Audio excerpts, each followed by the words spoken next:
कहा जाता है कि किन्नर लोग अलग देवता की पूजा करते हैं, अलग माता की पूजा करते हैं। पहली बात तो अहि रावणा हमारे पति है, तो पूजा हम पति की भी करते हैं।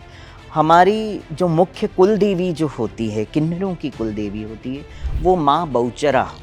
दीदी, जब मैं आपके कुछ कमेंट्स पढ़ रही थी, वहाँ पे ये भी चीजें लिखी थी कि आपको लोग श्रीखंडी कह रहे हैं। आज की अगर हम बात करें, अम्बा ही तब श्रीखंडी के रूप में उस युद्ध के मैदान में आई थी, क्योंकि गंगा पुत्र को कोई हरा नहीं सकता है श्रीखंडी के अलावा। मैं महाभारत की श्रीखंडी नहीं हूँ जो मृत्यु का कारण बने। मृत्यु का कारण इसीलिए था, वो अधर्मी गंगा पुत्र हो गए थे, अधर्मियों के साथ खड़े थे। और आज हमारे गंगा पुत्र नरेंद्र मोदी धर्म के साथ खड़े हैं। तो ये श्रीखंडिनी का वंशज को आप सुखी करें। मैं स्वयं वहां आऊंगी बनारस में और राज तिलक कर दूंगी। धर्म से राजनीति की तरफ आने का विचार कैसे आया? मेरा अगर पॉलिटिक्स में आने का जो रीजन है वो ये है कि मेरा किन्नर समाज संसद में बैठे। दीदी, जब भी कोई दो लोग एक दूसरे के अगेंस्ट खड़े होते हैं ना, तो दूसरे को बहुत ही कड़वे शब्द बोलते हैं। जब हम जनमानस के लिए कटु शब्द नहीं कहते हैं, तो मैं मेरे राजा के लिए कैसे कह सकती हूँ? नमस्कार, मैं नेहा राजपूत आप सभी का एबीपी लाइव धर्मा लाइव पर स्वागत करती हूँ। हर बार धर्म संवाद में आप पूछते हैं ना, गेस्ट कौन है, किसको बुला रहे हैं, किस टॉपिक पे बात कर रहे हैं। वैसे तो हमारे यहाँ जो ये शो है धर्म संवाद, धर्म की चर्चा करते हैं, लेकिन आज जो हमारे गेस्ट है ना, वो बहुत ही खास है। खास कैसे हैं? जब आप उनसे उनकी बातें सुनेंगे ना, आप भी उनके फैन हो जाएंगे। जी हाँ, यकीन मानिए, जब मैंने पहली बार उनकी वीडियो देखी, मैंने उनकी एक वीडियो देखने के बाद मैंने सोचा मुझे इनसे मिलना है, मुझे इनसे बात करनी है और इनकी बातें आप तक भी पहुंचानी है। हालांकि वो बहुत फेमस है, किन्नर जो है समाज की महामंडलेश्वर हैं, फर्स्ट ट्रांसजेंडर कथावाचक हैं। और आपको एक और चीज़ बता दूं, जो लोग राजनीति में, पॉलिटिक्स में इंटरेस्ट रखते हैं, काशी से जो है हमारे प्रधानमंत्री मोदी के अगेंस्ट जो है वो खड़ी हैं इलेक्शन में निर्दलीय। तो सबसे पहले स्वागत करते हैं हिमांगी सखी माँ का, जिन्हें हम कहेंगे दीदी। श्री राधे। दीदी इसलिए कहूँगी क्योंकि आप इतनी ओल्ड नहीं कि मैं आपको ज़्यादा ऐसा फील कराऊँ, तो मैं दीदी आपको कहूँगी। तो सबसे पहले शुरुआत करते हैं इसी सवाल से, जो मैंने सबसे लास्ट में बोला, पॉलिटिक्स वाली बात। आजकल ना दीदी ऐसा है कि लोग धर्म का सहारा लेते हैं राजनीति में जाने के लिए, मतलब धर्म का जो है राजनीति में घुस गए हैं तो धर्म को चुन लेते हैं, क्योंकि धर्म एक आसान सा। आप तो पहले से ही इतनी धार्मिक हैं, आप कथावाचक हैं, आप राजनीति में आई, तो ये चेंज कैसे आया? धर्म से राजनीति की तरफ आने का विचार कैसे आया? देखिए, पहली बात तो हम कहते हैं कि धर्मो रक्षिते रक्षिताम। आप धर्म की रक्षा करेंगे, स्वयं धर्म आपकी रक्षा करेगा। और राजनीति में आने का मेरा कोई विचार नहीं था, क्योंकि वो मेरा टॉपिक नहीं है कि राजनीति में आना। मगर मैं कई समय से देख रही हूँ कि मेरा एक वर्ग है, किन्नर वर्ग, ट्रांसजेंडर समाज, जो आज तक दयनीय स्थिति में मैं देख रही हूँ।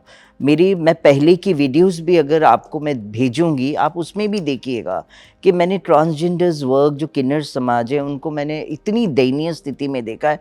आज तो थोड़ा ठीक है, मगर ये कब तक कैसे चलेगा? तो मेरा अगर पॉलिटिक्स में आने का जो रीज़न है वो ये है कि मेरा किन्नर समाज संसद में बैठे, लोकसभा में बैठे, विधानसभा में बैठे, ना कि खाली एक किन्नर बोर्ड बन जाए और उसमें बैठे।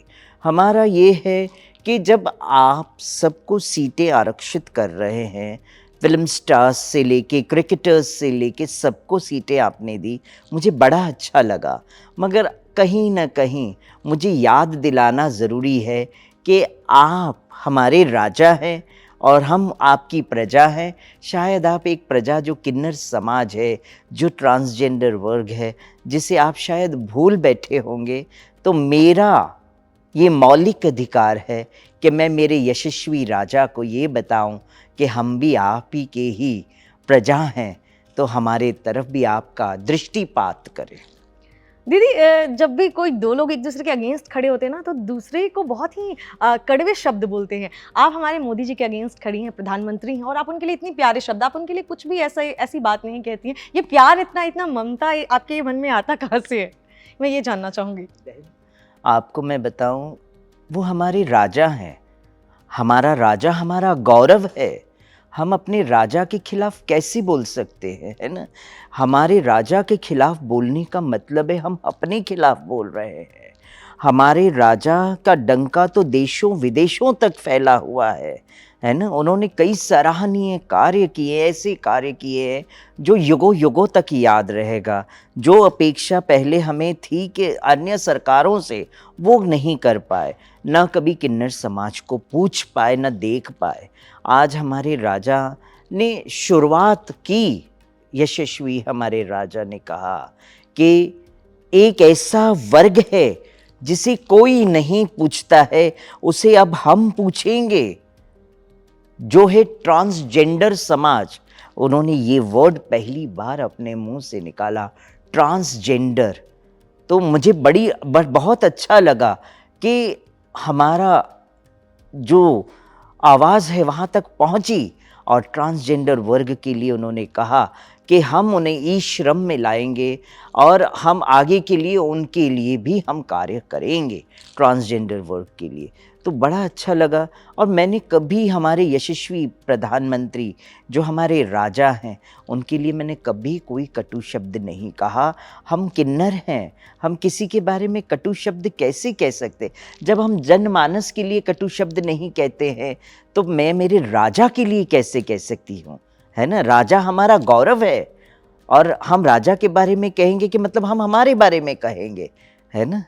मुझे ऐसा लगता है कि ये वीडियो देखने के बाद जो बाकी पार्टियां हैं वो आपसे बहुत सारी चीज़ें सीखेंगी कि इलेक्शन ऐसे भी लड़ा जा सकता है, ज़रूरी नहीं कि कड़वे शब्दों का इस्तेमाल किया जाए।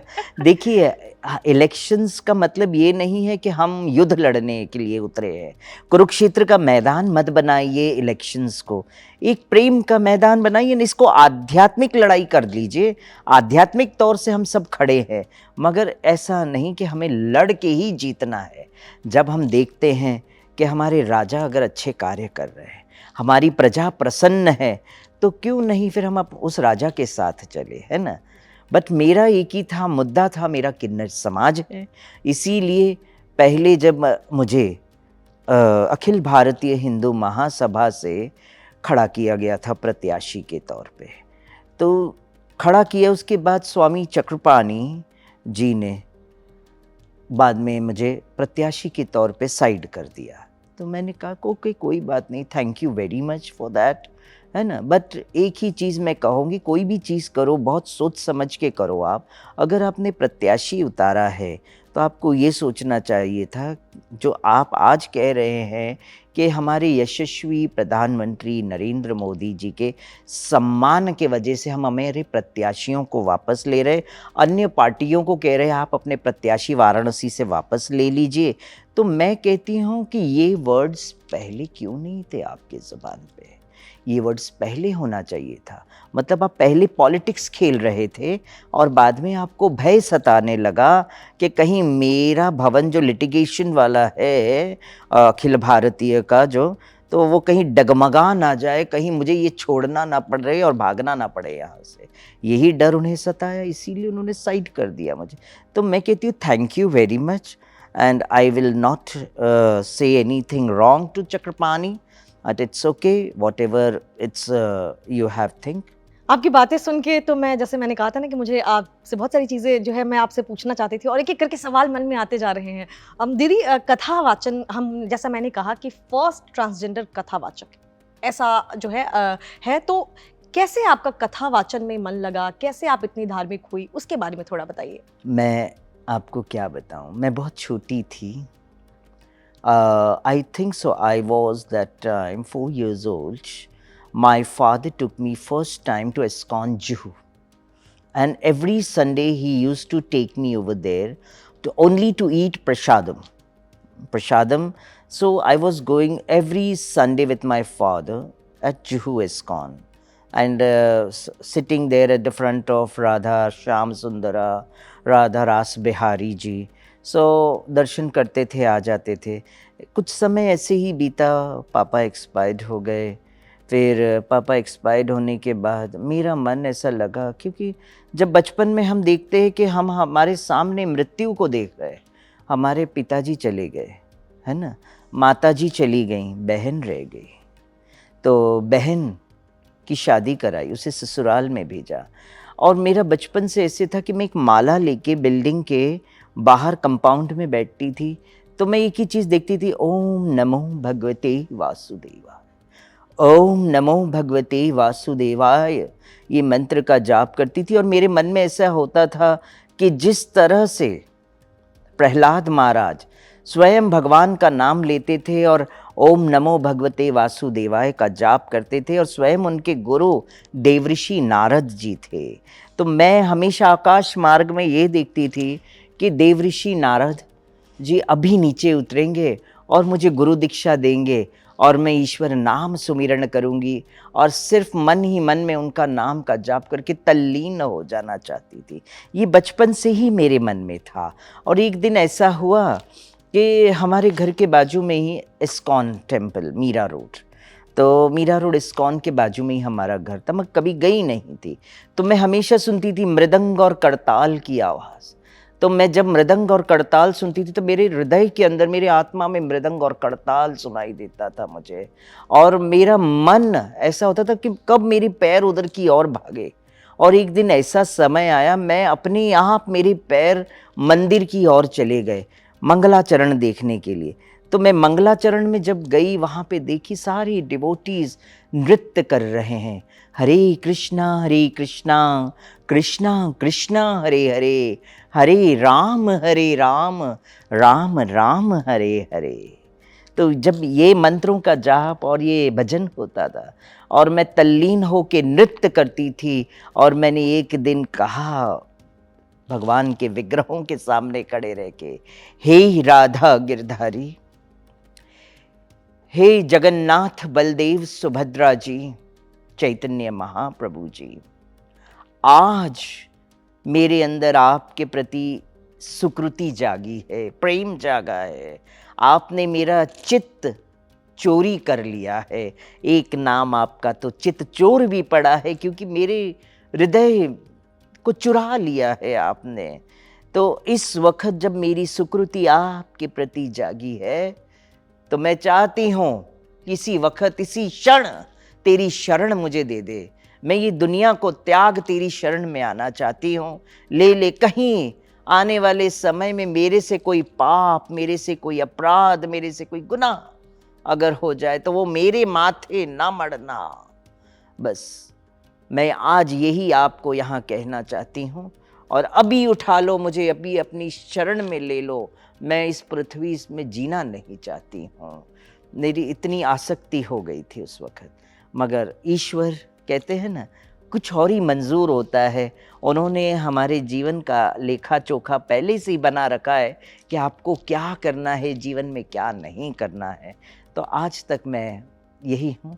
कहते हैं ना, मीरा भी भटकती रही कृष्ण की दीवानी, ऐरी मैं तो प्रेम में दीवानी, ऐरी मैं तो प्रेम में दीवानी, मेरो दर दे न जाने को, मेरो दर दे न जाने कोई, जाने तो जाने मारो गिरधर गोपाल, दूसरो ना कोई, दूसरो ना कोई।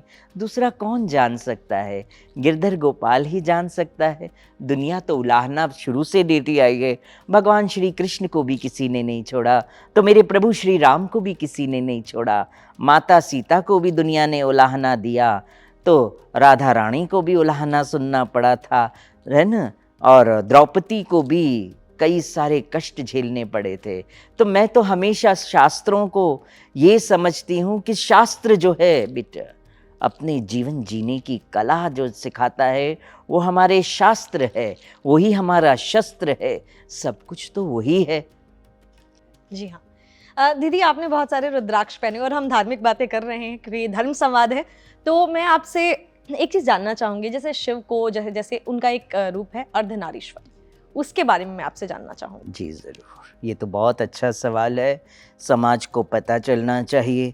शिव पुराण में वर्णन है कि जब पृथ्वी पे नर और नारी की उत्पत्ति करनी थी, तो ब्रह्मा जी सोच विचार में पड़ गए थे कि मैं नर और नारी की उत्पत्ति कैसे करूं।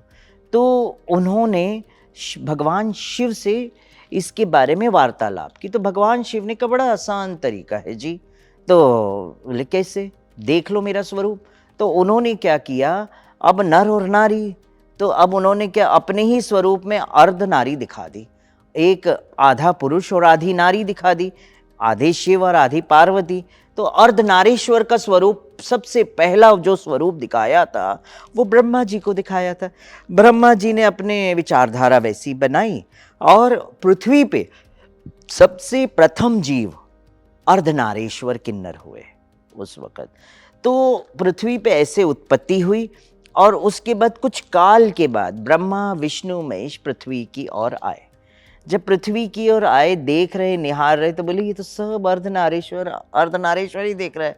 हाय हाय रे लल्ला, जियो जियो रे लल्ला, गाना हो रहा था उस वक्त। तो उसमें से क्या हुआ कि भगवान श्री हरि विष्णु वो तो भैया हंस पड़े, एकदम अट्टहास कर बैठे।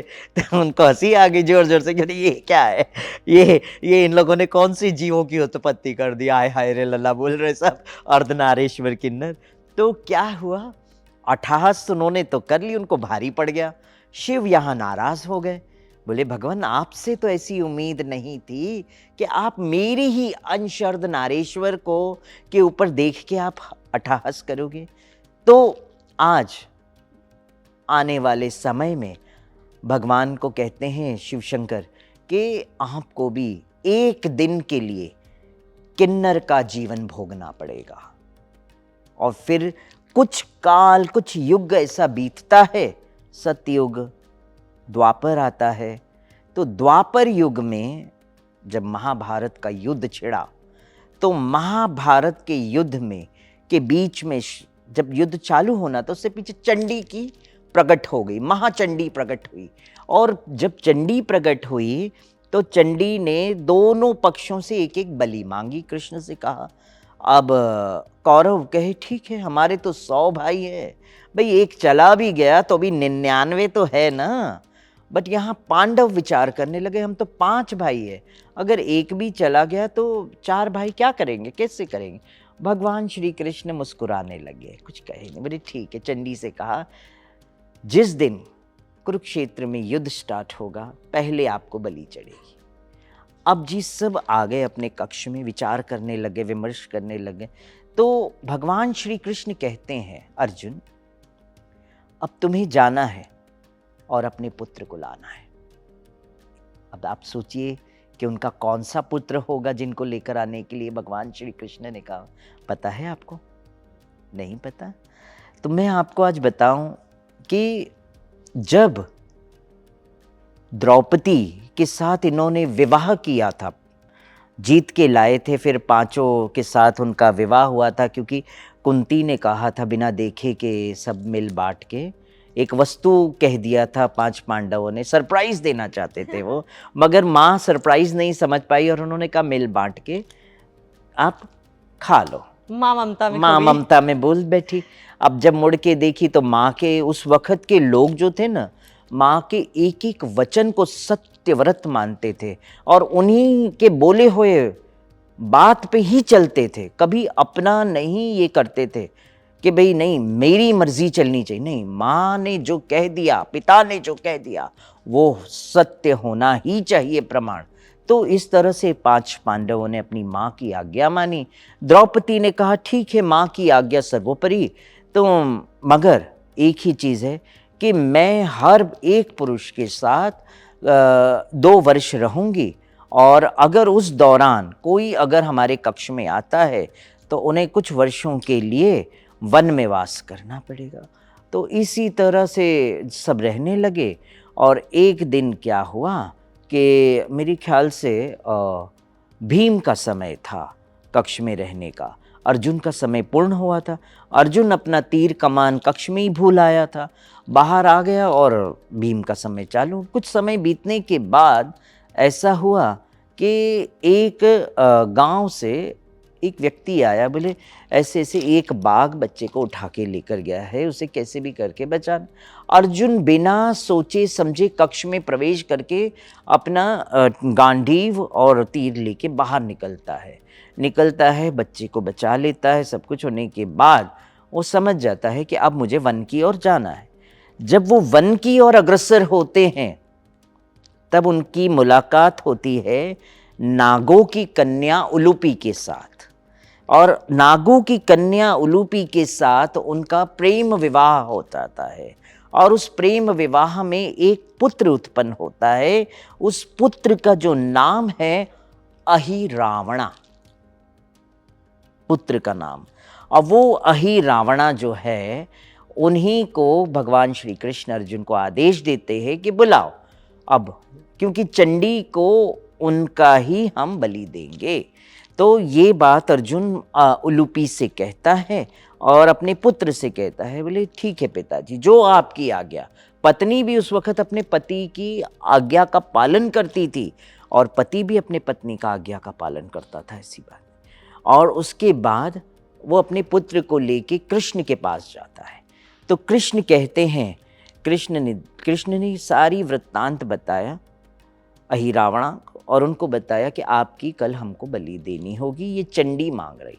तो बोले हे प्रभु, मैं बलि देने को सज्ज हूँ, मगर मेरी एक अंतिम इच्छा है, जो आप स्वयं कहते हैं कि मृत्यु, जो मरना हुआ इंसान जब मृत्यु आती है तो उसकी आखिरी इच्छा तो पूर्ण करनी चाहिए ना, जब वो मांगता है। तो मेरी एक आखिरी इच्छा है, मैं अविवाहित नहीं मरना चाहता हूँ, मैं विवाह करने के उपरांत ही मरना चाहता हूँ। और भगवान श्री कृष्ण बोले ठीक है बेटा। तो पांडवों से कहते जाओ और ढूंढो पत्नी इनके लिए। तो अब सब जगह बात फैलती है, कोई अपनी पुत्री देने को तैयार नहीं होता, कि सबको पता है कि अहिरावणा की दूसरे दिन बलि चढ़ने वाली है। कोई एक दिन के लिए अपनी पुत्री तो नहीं देगा ना, उनके जीवन को बर्बाद तो नहीं कर सकते। विवाह के बाद कौन उसे संभालेगा अगर उनके पति नहीं रहेंगे। तो फिर बाद में क्या हुआ कि अब कृष्ण भगवान ने देखा कि ये तो बात अलग हो गई है। तब उनको शिव की बात याद आती है कि अब मेरा समय आ गया है कि एक दिन के लिए भगवान श्री कृष्ण ने अपने किन्नर का स्वरूप लिया था, अर्धनारीश्वर का स्वरूप लिया था, और फिर अहिरावणा के साथ विवाह रचाया। और अहिरावणा के साथ विवाह रचाने के बाद जब अहिरावणा की दूसरे दिन बलि चढ़ती है, तो भगवान श्री कृष्ण अर्धनारीश्वर का किन्नर का रूप लिया था उन्होंने, वो विलाप करने लगते हैं कुरुक्षेत्र के मैदान में, और अहिरावणा के लिए रोते हैं, अपने मांग का सिंदूर पोंछते हैं, अपना ये जो मंगलसूत्र होता है ना, ये जो हम पहनते हैं, ये मंगलसूत्र है, देवता के साथ विवाह होता है हमारा, इसको तोड़ देते हैं और विलाप करते हैं और रोते हैं उनकी याद में, और अपना जीवन व्यतीत करते हैं। तो ये है किन्नर की उत्पत्ति का वर्णन। विवाह तक मैंने बताया है आपको, आपने शुरुआत से लेकर अंत तक। एक चीज़ बताई दीदी आपने, ये मंगलसूत्र के बारे में बताइए, ये विवाह के बारे में। और बहुत सारे लोग ना ये भी कहते हैं कि जैसे कहा जाता है कि किन्नर लोग अलग देवता की पूजा करते हैं, अलग माता की पूजा करते हैं। तो क्या है, किस देवता की पूजा करते हैं? जिनको नहीं जानकारी है उनको जरूर बताइए। मुख्य जो पूजा होती है हमारे में, पहली बात तो अहिरावणा हमारे पति है, तो पूजा हम पति की भी करते हैं। हमारी जो मुख्य कुल देवी जो होती है, किन्नरों की कुल देवी होती है, वो माँ बहुचरा, माँ बहुचरा की हम पूजा करते हैं। हम माँ बहुचरा के वंशज है, अंश है हम माँ बहुचरा के। तो सर्वप्रथम हम माँ बहुचरा की पूजा करते हैं, माँ अम्बा की पूजा करते हैं, जो शक्ति स्वरूप है माँ बहुचरा, जो देवी स्वरूप है, जो जननी स्वरूप है माँ बहुचरा, आदि शक्ति कहा जाता है उनको माँ बहुचरा। तो मतलब सभी लोग, और शादी भी, ये मंगलसूत्र है जो आपने गले में धारण किया है, ये जो है हमारे में किन्नर समाज के अंदर एक रीत होती है, जो रीत में कैसे हम किन्नरों को एक गुरु बनाना पड़ता है, जो किन्नर गुरु होते हैं। जो घराना होता है हमारा, ऐसे 7 घराने होते, 7 घराने के 7 मुखिया होते हैं, है ना। तो मैं जिस घराने से आती हूँ वो है डोंगरी घराना, और वो डोंगरी घराने की जो नायक है, जो मुखिया है, वही मेरी गुरु हैं, और वो उन्होंने मुझे ये पहनाया है कि जब रीत पड़ती है तो ये आपको पहनना ज़रूरी होता है। और दीदी ये किस उम्र में होता है, ये किस एज में किया जाता है? आप कोई भी एज में कर सकते हैं, ऐसा कुछ नहीं। मैं कभी भी बचपन से किन्नर समाज में नहीं बैठी उठी हूँ, ना पली बड़ी हूँ। बट जैसे जैसे समय बीतता गया, मेरा तो मन आध्यात्मिक में शुरू से रमा रहा, क्योंकि मैं पहले भी देखिए, जब मेरे माता पिता का देहांत हुआ, मेरी बहन का मैंने घर बेच के विवाह करवाया था, क्योंकि लड़की है, उन्हें सिक्योरिटी की ज़रूरत है। उसके बाद मेरा मन ब्रज की ओर मुड़ गया था, सनातन की ओर मुड़ गया था, शास्त्रों का अध्ययन करना चाहती, मेरे अंदर उत्कंठा थी ऐसी। तो मैं ब्रज की खाक छान बैठी थी उस वक़्त। मेरा मन था कि मैं ब्रज में कब जाऊँ, मेरे पास पैसे नहीं थे तभी। मेरे हाथ में 2000 रुपये थे।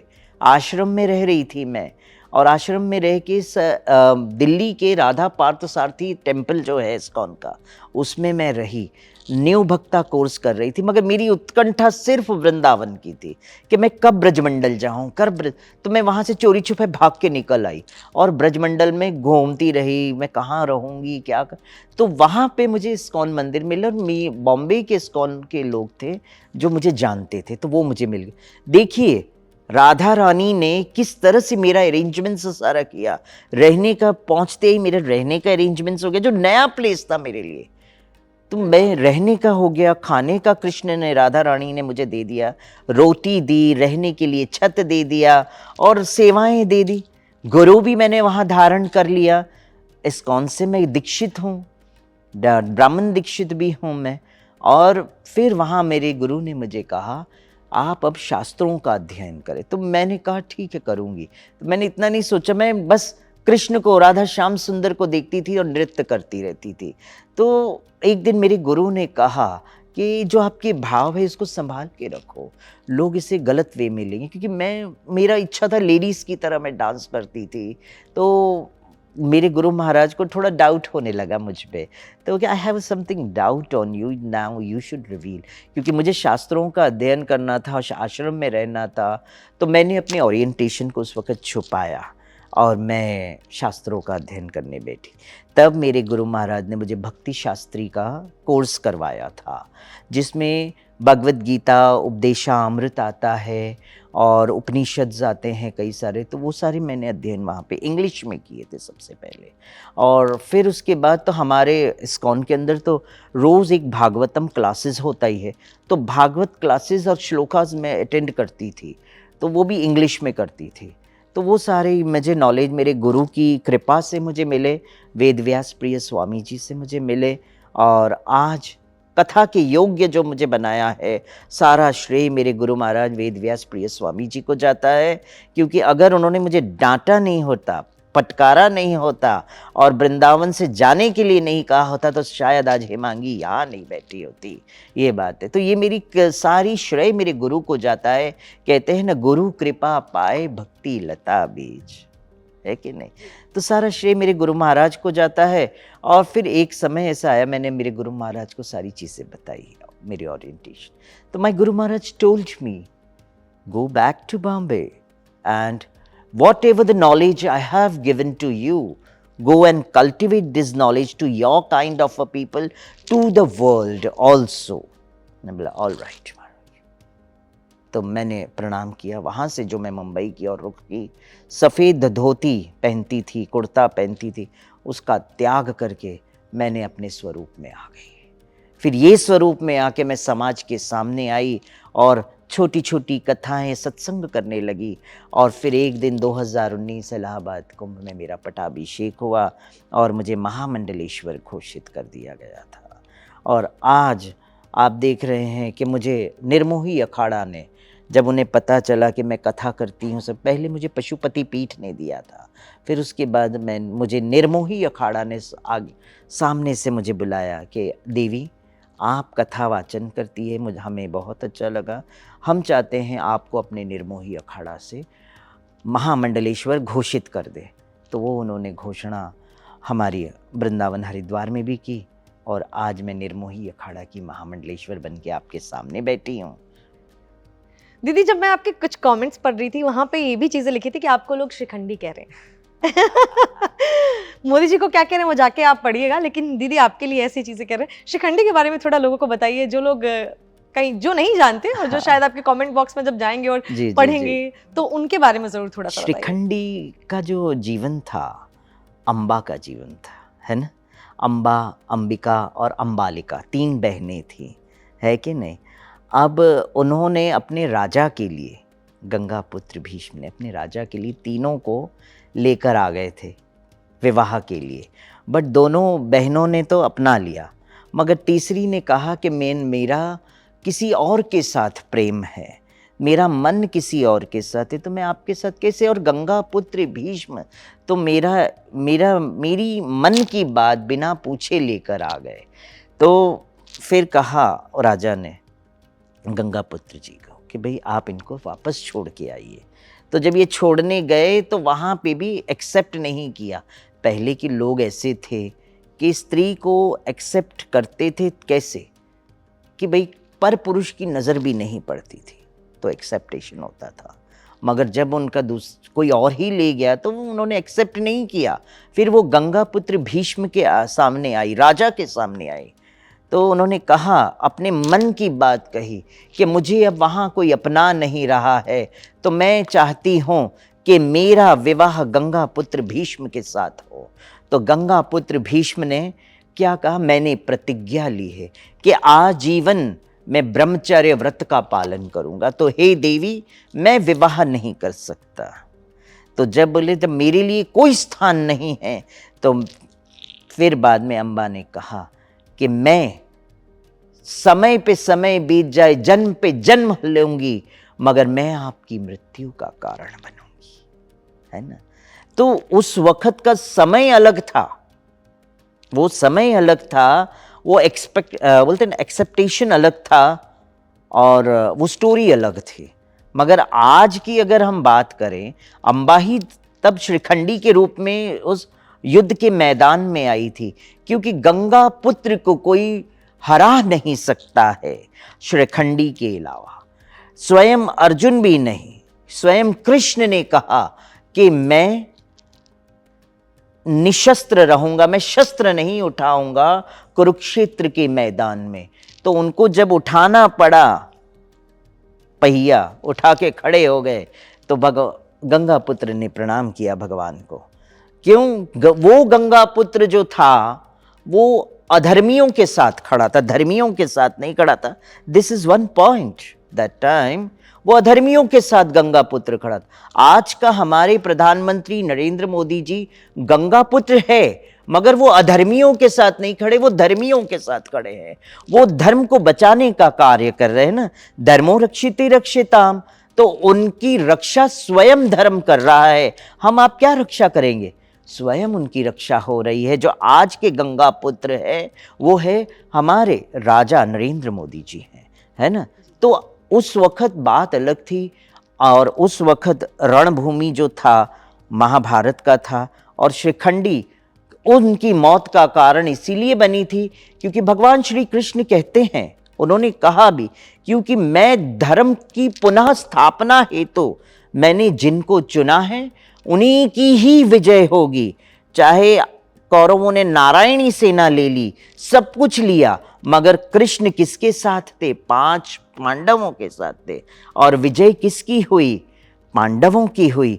कृष्ण ने, जहां कृष्ण विराजे हैं वहीं जीत निश्चित है। और आज के समय में गंगा पुत्र नरेंद्र मोदी हैं, और गंगा पुत्र नरेंद्र मोदी जी की विजय निश्चित होगी, क्योंकि वो धर्म के पद पे चल रहे हैं, कर्म के पद पे चल रहे हैं, समाज के उत्थान के लिए चल रहे हैं, है ना। तो इसीलिए वो आज के गंगा पुत्र है, तो मैं आज की श्रीखंडी हूँ। मैं महाभारत की श्रीखंडी नहीं हूँ जो मृत्यु का कारण बने। मृत्यु का कारण इसीलिए था, वो अधर्मी गंगा पुत्र हो गए थे, अधर्मियों के साथ खड़े थे। और आज हमारे गंगा पुत्र नरेंद्र मोदी धर्म के साथ खड़े हैं।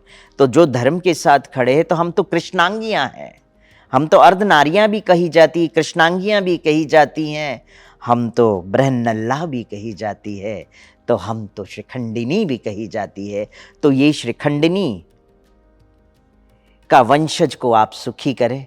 मैं स्वयं वहां आऊंगी बनारस में और राज तिलक कर दूंगी, आपके विजय की तिलक करके मैं चली जाऊंगी, मुड़ के पीछे नहीं देखूंगी। मेरा राजा जीते, मैं और कुछ नहीं चाहती हूँ। मेरा राजा, बस मैं इतना कहूँगी आपके चैनल के माध्यम से कि मेरा राजा मेरे लोगों का ध्यान रखे। ज़रूर रखेंगे अगर वो आपकी बात सुनेंगे, मैं बता रही हूँ। लेकिन जितने लोग जो है नरेंद्र मोदी को भीष्म गंगा पुत्र कहते हैं, और अगर आप उस कॉन्सेप्ट से कहते हैं तो भूल जाइए, क्योंकि दीदी ने आपको बताया कि ये आज के ज़माने के शिखंडी है और वो आज के ज़माने के गंगा पुत्र हैं।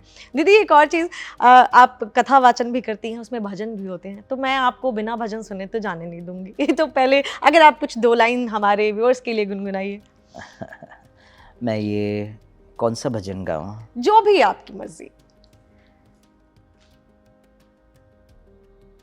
हे कृष्णा करुणा सिंधु दीनबंधु जगत्पतये गोपेश गोपिका कांतम श्री राधा कांतम नमस्तुते तप्त कांचनम श्री गौरांगी राधे वृंदावनेश्वरी विश्वभानु स्तुते देवी प्रणमामि हरे प्रिये वाञ्छाकल्प तरोव्यश्च कृपा सिंधु भैव च पतितानां पावनेभ्यो वैष्णवेभ्यो नमो नमः। वैष्णवेभ्यो नमो नमः। सारे वैष्णवों को इस चैनल के माध्यम से इस तुच्छ दासी का प्रणाम स्वीकार करें। और आपके आशीर्वाद के बिना तो किसी के जीवन में कुछ हो ही नहीं सकता। कहते हैं ना, जब नई चीज़ की शुरुआत होती है तो आपका आशीर्वाद चाहिए। दीदी एक और चीज़ मैं आपसे जानना चाहूँगी, आप बॉलीवुड में भी आपका बहुत इंटरेस्ट है। मैंने आने से पहले आपके इंस्टाग्राम को भी देखा, आपको बॉलीवुड गाने बहुत पसंद है। तो आपका फेवरेट बॉलीवुड एक्टर कौन है? मेरे फेवरेट बॉलीवुड अगर एक्ट्रेस की बात करें तो रेखा, और एक्टर्स में मुझे तो कुछ इतना ध्यान नहीं है, बट हाँ, अगर कोई सिंगर की अगर आप बात करें तो melody of queen Lata Mangeshkar ji और आशा भोसले जी, जिनकी गानों में महत्व है, एक कहते हैं ना दर्द है। अगर वो कुछ गा लेती हैं तो ऐसा लगता है आत्मा से गा रही हैं, ऐसे मुंह से नहीं गा रही हैं, है ना। कहते ना, राम आएंगे तो अंगना सजाऊंगी, दीप जला के दिवाली मैं मनाऊंगी, मेरे झोंपड़ी के बाग हाय खुल जाएंगे, मारो राम आएंगे, मारो सिया राम आएंगे। हमने तो राम के समय में भी इंतज़ार किया था जी, पता है ना आपको? ये ज़रूर, आप इसके बारे में भी थोड़ा बताइए लोगों को। प्रभु राम के समय में जब प्रभु श्री राम वनवास की ओर जा रहे थे तो उन्होंने कहा, नर और नारियों को आप अपने अपने घर चले जाएं, मैं 14 वर्षों के वनवास के बाद पुनः लौटूंगा, यहाँ मेरा इंतज़ार ना करें। चले गए नर नारी। अब 14 वर्षों का वनवास बीता, प्रभु श्री राम जब आ रहे हैं तो देखते हैं कुछ लोग वहाँ अपनी झोपड़ी बना के प्रभु राम का इंतज़ार में बैठे हैं, और गांव के लोग उनको राशन वगैरह ला के वहीं देते हैं कि पका के खा। वो लोग कौन थे? वो अर्धनारीश्वर किन्नर थे, जो प्रभु श्री राम की प्रतीक्षा में वहाँ पे अपनी आस लगाए बैठे थे। और फिर जब प्रभु श्री राम आते हैं तो कहते हैं, मैंने तो सबको कहा था यहाँ से चले जाइए, यहाँ कोई नहीं। तो कि हे प्रभु, हे हमारे प्रभु श्री राम, हे हमारे राजा, हम आपकी प्रजा हैं और आपकी आज्ञा नहीं थी कि यहाँ से जाने के लिए, तो हम कैसे चले जाए हे मेरे प्रभु, आप बताए। तो प्रभु श्री राम भावुक हो गए उस वक़्त, और वो यही कहे कि मैं आज आप लोगों को आशीर्वाद देता हूँ कि आपके मुख से निकला हुआ एक एक वचन सत्य प्रमाण होगा, और आपने जिन पे हाथ रख दिया वो आशीर्वाद समा हो जाएगा। और कलयुग में आने वाले समय में आप किन्नरों का ही राज्य रहेगा। जो हम आज देख रहे हैं, प्रभु श्री राम के वचनों सत्य हो रहे हैं। धर्म की गद्दी पे किन्नर बैठे हैं। आप सुनते हैं कि एक किन्नर हैं जो जज बन गई हैं, एक किन्नर डॉक्टर है, एक किन्नर एडवोकेट है। तो वो कैसे? आज जो प्रभु श्री राम के वचन सत्य हुए, उस समय के जो राजा प्रभु श्री राम के वचन सत्य हुए, तो आप ये देखिए कि हम किन्नर कितने मतलब दयालु है कि हमारा राजा ने हमें नहीं कहा तो उस वक्त, है ना, त्रेता युग में किन्नर वहां से हटे नहीं। तो आज के समय में हम हमारे राजा के विरोध में कैसे चले जाएंगे? मगर हमारे राजा को याद तो दिलाना है ना कि हम आपकी प्रजा है। तो हम इंतज़ार करेंगे, हम बैठ जाएंगे चौराहे पे कि आज हमारे राजा आएंगे, गले लगाएंगे और हमें लोकसभा, विधानसभा और राज्यसभा देंगे और संसद में बिठाएंगे। शायद जिम्मेदारियां ज्यादा होंगी तो भूल गए होंगे, लेकिन आप जैसे बता रही हो वो जरूर सुनेंगे। नहीं। दीदी, फेवरेट सॉन्ग कौन सा है आपका? वो 2 लाइन गुनगुना दीजिए। मुझे याद नहीं आ रहा है फेवरेट अरे आप सॉन्ग झूठ कौन बोल सा रही हैं, मैंने देखा है आप बहुत सारे गाने गाती हैं। है। अभी याद आना कोई भी चाहिए। 2 लाइन लता हाँ। मंगेशकर के। बस इतना ही काफी कुछ है।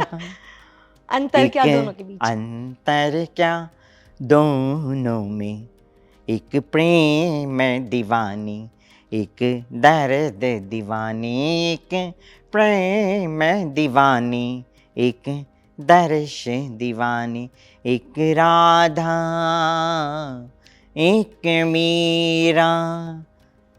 बहुत ही अच्छा गाया आपने। और दूसरी चीज की मुझे तो एक और पता नहीं चीज मेरी आवाज अच्छी है कि नहीं। बहुत अच्छी है। और मैं चाहूंगी कि एक चीज और मैं बताना चाहूंगी, जैसे आप दोनों में, आप में और जो हमारे गंगा पुत्र भीष्म जिन्हें लोग कह रहे हैं, दोनों में बहुत सारी चीजें कॉमन है। दोनों गुजरात से और दोनों काशी यानी कि शिव की नगरी से एक दूसरे के लिए जो है लोगों के लिए खड़े हैं, और गुजरात यानी कृष्ण की नगरी। तो कृष्ण और शिव दोनों का ही आप लोगों को आशीर्वाद मिल रहा है। और हम चाहेंगे कि हमारे सारे व्यूअर्स को आप कुछ, क्योंकि दीदी ऐसा होता है ना कि आजकल लोग धर्म जो है कुछ भी चीज़ें कर रहे हैं, जैसे आप इतनी धार्मिक है, और ऐसा नहीं कि हम अभी आप मॉडर्न लाइफ भी नहीं जी रही हैं, ऐसा भी नहीं है, आप दोनों को बैलेंस करती है। लोग धीरे धीरे ना क्या हो रहा है, स्पिरिचुअलिटी की तरफ जा रहे हैं। बहुत ज़्यादा डिप्रेशन है, बहुत ज़्यादा लोग परेशान हैं। क्या सजेशन देना चाहेंगी आप आज के लोगों को कि किस तरीके से धर्म को जोड़ के आप अपनी परेशानियों को कम कर सकते हैं? मैं एक ही चीज़ कहूँगी, भगवत गीता में एक श्लोक है, मैं आज वो आपके सामने रखती हूँ। कहते हैं भगवत गीता में कि मानव जन्म, जो मनुष्य का जन्म है, बहुत अनमोल है ना। ये 3 अवस्थाओं से गुजरता है। वो अवस्था क्या है? बाल्य अवस्था, कौमार्य अवस्था और वृद्ध अवस्था की ओर अग्रसर होता है। ये कटु सत्य है जो हम जीवन में हर रोज सुबह उठ के आईना देखते हैं तो हम, हमारी पर्सनालिटी, हमारा चेहरा, सब कुछ बदलता जाता है। बदलाव है कि नहीं है? हम और आप बच्चे थे तब अलग थे, अब बड़े हो गए अलग है। जब हम वृद्ध अवस्था में जाएंगे तो हम हमारे परिवार में अपने परिवार वालों को देखते, मम्मी डैडी को देखते, दादा दादी को देखते, कितना बदल गए हैं वो भी। हम भी बदलेंगे कहीं ना कहीं। और उसके बाद क्या होगा? जब ये शरीर किसी काम का नहीं रहता है, जब ये देह जो साथ नहीं देता है, बीमारियों से अग्रसर होता है, पुराना हो जाता है, तब आत्मा इस देह का त्याग करती है। जिस तरह से ये जो वस्त्र हमने पहने हैं, ये जब पुराना हो जाता है हम क्या करते हैं? फेंक देते हैं, है ना। शरीर को नया वस्त्र चाहिए कि वो सुंदर दिखे, तो आत्मा को भी नया शरीर, सुंदर शरीर चाहिए, कि आध्यात्मिक शरीर चाहिए कि वो इस तरह से वो दिखे और अच्छा लगे। तो आत्मा हमेशा शरीर का त्याग करती है और एक नवीन शरीर की ओर अग्रसर होती है। जो हमारे मृत्यु के समय में जो हमारी सोच होती है, वो सोच हमें वहाँ तक लेके जाती है। इसीलिए शास्त्र कहता है कि जब हमको पता है मृत्यु कभी भी आनी है, तो क्यों ना मन ही मन गुनगुनाते रहे, ईश्वर का नाम लेते रहे। हरे कृष्णा कृष्णा कृष्णा हरे हरे, हरे राम राम राम हरे हरे। में, है ना। तो मन ही मन वो गुनगुनाते रहना चाहिए, जिससे कि हमारा अंतिम समय भी आए तो हम अच्छे लोक में जाए। तो हम कुछ लेकर नहीं आए इस दुनिया में, ना कुछ लेकर जाएंगे। खाली हाथ आए खाली हाथ जाएंगे। कबीर जी ने कहा है, वाणी ऐसा बोलिए जो मनवा शीतल होए, और इनको शीतल करें सो आपू भी शीतल होए। तो मैं आज बेशक पॉलिटिक्स में आके खड़ी हूँ, मगर मैं मेरी वाणी जो है वैसी ही रखूँगी कि किसी को कष्ट ना पहुँचे। बेशक मुझे पहुँचा दे कोई कष्ट, मैं किसी को कष्ट नहीं पहुँचा सकता। कोई आपको कष्ट नहीं पहुंचाएगा, क्योंकि आपकी जो बातें हैं लोगों तक पहुंचेंगी और उनको भी पता चलेगा कि आपकी सोच कितनी अच्छी है। दीदी, मैं चाहूंगी कि यहाँ तो वो सब आ नहीं सकते जो कैमरे के पीछे ऑडियंस देख रहे हैं, आप सबको यहाँ से आशीर्वाद दो कि सब अपनी लाइफ में हेल्दी रहें, हैप्पी रहें, क्योंकि हमारे व्यूअर्स बड़े प्यारे हैं। वो हमेशा जो है हमारी सारी जो है वीडियोस देखते हैं, पसंद करते हैं। तो आज आप पहली बार हमारे चैनल पर आएंगे तो मैं चाहती हूँ आप यहाँ से वर्चुअली ही आशीर्वाद जरूर दीजिए उन्हें। मैं एक चीज़ और जाते जाते आशीर्वाद देते जा रही हूँ, और मैं यही कहूँगी, हमारा जीवन, आप देखिए संसार रूपी कीचड़ में एक कमल भी खिलता है ना। वो कमल कहाँ कीचड़ में ही खिलता है, चढ़ता किसकी चरण में है, ईश्वर की चरण में है। तो मैं यही कहूँगी अपने व्यूवर्स से, एबीपी चैनल, एबीपी के व्यूवर्स से, सबसे मैं यही विनती करूँगी कि हम सब का जीवन कमलमय होना चाहिए। आप कमल का उदाहरण अपने जीवन में रखें और कमलमय जीवन बिताएं कि आखिरीकार जब हम इस दुनिया से प्रस्थान करें तो श्री हरि के श्री चरणों में पहुंच जाए। यही कमल का महत्व है, और यही तो चिन्ह हमारे प्रधानमंत्री नरेंद्र मोदी और बीजेपी का है। तो आशीर्वाद खूब खूब उनको। खूब खूब आशीर्वाद। एबीपी चैनल को मेरा खूब खूब आशीर्वाद, और व्यूवर्स को मेरा खूब खूब आशीर्वाद। और मुझे दीदी मेरा भी, आपको भी खूब खूब आशीर्वाद बेटा। ऐसे ही आप खिलखिलाते रहिए, हंसते रहिए, आपके जीवन। आप आई, हमें बहुत अच्छा लगा। और हम फिर से, आपका ये एक रिचुअल है हमारे यहाँ, जाने से पहले गेस्ट हमें प्रॉमिस करते हैं कि वो फिर आएंगे। तो आपको वो रिचुअल कंप्लीट करना है, आपको मुझे प्रॉमिस करके जाना है, हमारे व्यूअर्स को प्रॉमिस करके जाना है कि आप फिर से आएंगी। हमारा प्रॉमिस है आपको कि मैं फिर से, आप बुलाएंगे मैं ज़रूर आऊँगी।